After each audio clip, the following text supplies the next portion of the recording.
As the script clearly read, the earth is given into the hands of the wicked.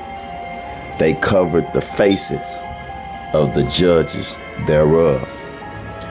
Who are the judges? The judges thereof of this entire earth is the copper-colored indigenous being. Part black, part Dominican, and my father, he came from Spain. So, I'm all part of everybody. And my father, he came from Spain. And my father, he came from Spain. And my father, he came from Spain.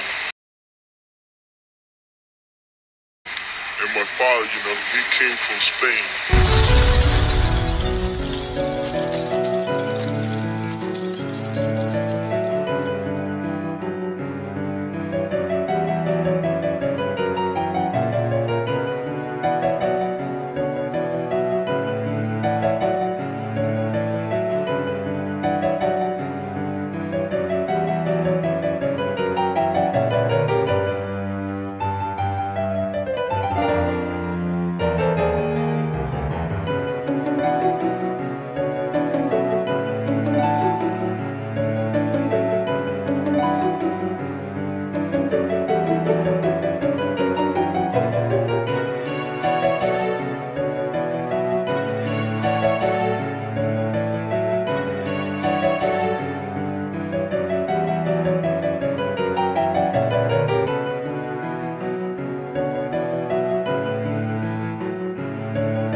Now we finna go a little deeper on this topic of Spain, because we have came to the conclusion that the Spaniard conquistador came to the shores of America, Central and South America, in the 1500s. But who is this Spaniard conquistador in Spain?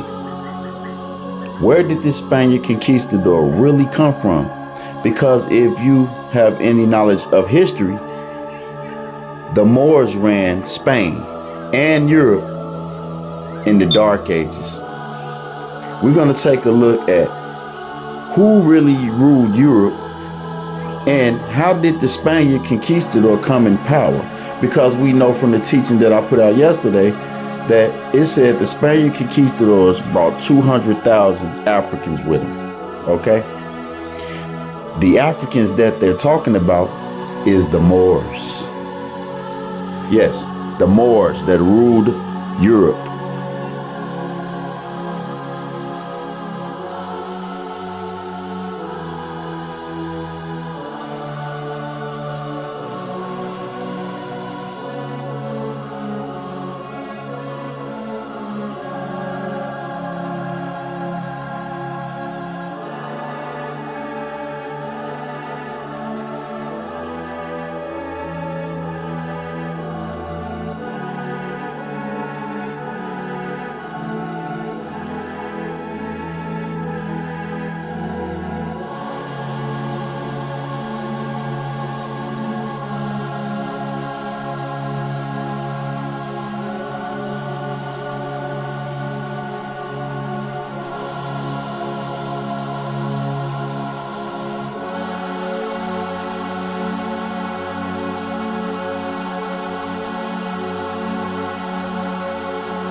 Now, like my big homie always say, we finna unpack this, guys.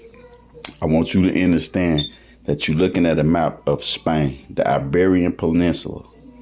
Now look at how close Africa is to that. We've been tricked into believing, oh, the white man, the white man, the white man. But do you really understand that the white man consists of the Spaniard, the Spain, France, the entire Europe. And also, there were also copper-colored Europeans and people in Spain and France and all of these other places in Europe. There were also Negroes over there. But they're not American Negroes. They're the people from North Africa, which we call Moors today. And they called them Moors then. These are the allies to the invaders of America. We haven't been taught this in school, but look at them. They always there. I got all the receipts. We can unpack this for the rest of the year if I wanted to, but we're going to end this today with this video right here, because the Moors have had a hand in our destruction right along with the paleface. The Moors came here. We was dealing with them before we ever dealt with a Caucasian. Because if you're familiar with true history, you know that the African and the American Indian were dealing with each other for quite some time, because the Mayan priests were traveling the earth during the 700 years that the blacks ruled over in Europe. So in reality, the people that we call American Indians, the Negro of today, the African American of today, has been in a war with all nations for the last 600-700 years plus, for more than 500 years, because history shows us that all these nations have been confederate against the American Negro in taking his land. They charaded all of this history in mystery. But at the end of the day, our history is not no mystery, because it's written in stone. The ancient American, the ancient Maya, Inca, Aztec, the Olmecs, whoever you want to call them, they're all us. They're the same people. These fork-tongued people are masterful in terminology and making up terms for the sake of confusion. But one thing you got to know is that your fake terms and misnomers could never usurp the stone. We're written in stone in this land. That's us helping the settlers when they had a shipwreck. But they don't write about this in history. That's why no person that looks like the captives on this picture is allowed to speak to me about history in any form or fashion. I'm gonna crush you like an ant. Because at the end of the day, the ancient writings, drawings, and depictions always has the so-called African American as the American Indian, Mayan, Aztec, Inca, etc.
came from Spain.